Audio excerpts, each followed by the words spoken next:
Hi, hello mga tita. Isishare ko sa inyo kung paano ko niluluto ang ebi chili ko. Sobrang bilis lang nito mga tita at pang bahay luto lang talaga. Pero masarap siya.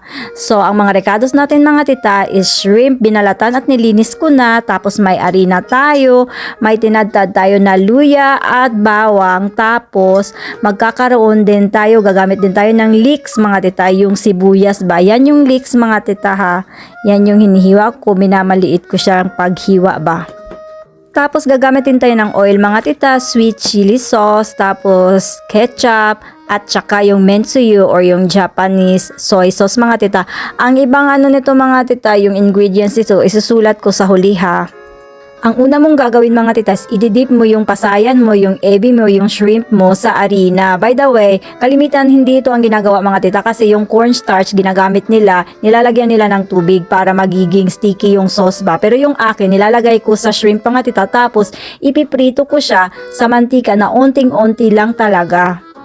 So kung nakikita nyo sa ibang video mga tita na gumagamit sila ng cornstarch, yung akin kakaiba mga tita, harina ang ginagamit ko, dinidip ko yung shrimp ko, tapos piniprito ko siya sa onting-onting mantika lang ba, at dapat mainit na mainit yung mantika mo mga tita para hindi at maganda ang resulta ng inyong shrimp, hindi siya magdadry at hindi siya mag-aano mga tita titigas. So, ayan mga tita, nilalagay na natin siya sa fry pan. Tapos, binabaliktad din natin agad siya mga tita kasi sa sobrang init ng fry pan natin, mabilis lang siyang maluto ba. Ayan, tapos sa likod na naman niya mga tita, ganun din ang proseso. At kapag even na yung kulay niya, kukunin mo na yan siya mga tita, ililipat mo yan siya sa ibang lagayan para gagamitin din kasi natin ulit yung fry pan. Hindi mo na kailangan hugasan yung fry pan mo mga tita, magdagdag ka na lang ng mantika para sa paggisa mo ng mga recados mo. So igigisa natin yung natin bawang at luya muna mga tita. Mamaya mo na ilalagay yung leeks mo ha kapag luto na yung bawang at luya mo. Tapos kapag medyo luto-luto na yung bawang at luya mo, saka mo ilalagay yung leeks mo mga tita kasi madali siyang masunog ba yung onion mo. Leeks pala ang tawag dyan mga tita.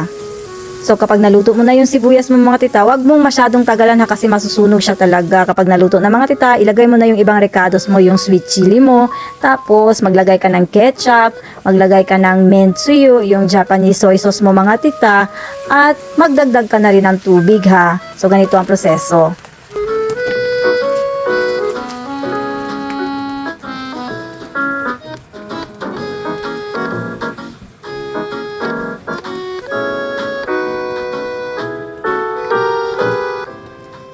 Tapos pag nalagyan mo na ng tubig mga tita, imimix mo lang siya at antayin mong kumulo siya. Kapag kumulo na siya mga tita, tikman mo yung lasa kung okay na siya, saka mo ilalagay yung piniritong pasayan mo, shrimp mo. By the way mga tita, mahilig tayo sa mga sabaw-sabaw, 'di ba? Pero kasi yung kapamilya ko, ayaw nila ng masabaw mga tita, kaya medyo tinatanggalan ko siya ng sabaw. Kung ikaw medyo mahilig ka sa sabaw, pwede ka magdagdag ng tubig mga tita. Pero wag masyadong damihan ha kasi hindi sasarap yung sweet and sour shrimp mo.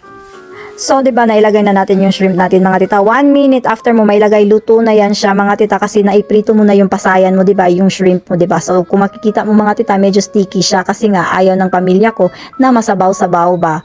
So, unti lang talaga yung masasabaw niya. Ako talaga mahilig ako sa mga sabaw-sabaw mga tita, pero yung kapamilya ko hindi.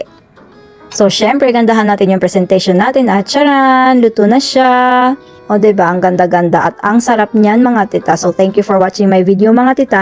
Sana maitry nyo to sa mga bahay nyo kasi magugustuhan pati ito ng mga anak nyo at ng asawa mo. So, bye!